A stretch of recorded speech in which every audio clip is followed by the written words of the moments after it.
Hey, it's Stuart here from Yellow Dog Cafe. I'm here with a handful of basil that I got from our farm down in Mico, but we're talking about tomato Basil Caprese, and the tomatoes are coming from Barbara over in the Atlantic. We're going to visit her farm in just a little while, but in the meantime, we're going to take some of these basil leaves, these beautiful basil leaves, slice them up, and then we're going to chiffonade them real fine so they look real pretty when we put them on the plate. Look at that. So now they're ready to go. We're going to get us a nice tomato. I'm going to use this one right here, I think.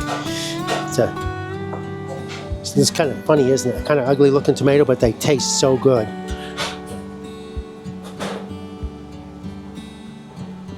Take some of these. We're going to put them on the plate. We're going to take a little burrata ball. That's a mozzarella wrapped in another type of mozzarella cheese with some cream added to it. It's an absolutely amazing little cheese. Then we're going to add some 25-year anniversary balsamic vinegar, and then just a little homemade basil oil. And voila! That's how easy this dish is. It's an absolutely delicious dish. Look at the color of the tomatoes, the richness, the flavor of this tomato is absolutely amazing. Come try it. Not very many places you're going to get fresh heirloom tomatoes on your tomato caprese salad. Actually tastes like a real tomato.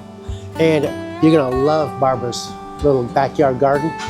I'm here in the garden at Barbara's, our tomato lady, who does not want to be seen, but she welcomed us into her garden. We've been coming here 6 years now, getting tomatoes. This is called Girly Weird Thing, I think. That's the name of the tomato. That's a real name.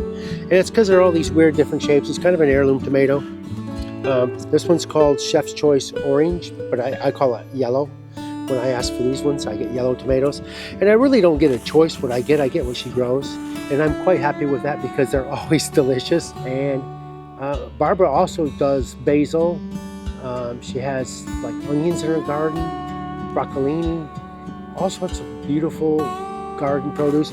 This is one of my favorite tomatoes right here. She slaps my hands when I'm picking tomatoes and eating them off her vines because I can't say as I blame her. But that's just a tiny little one. And these are so good. These are one of my favorite tomatoes. These are called torches.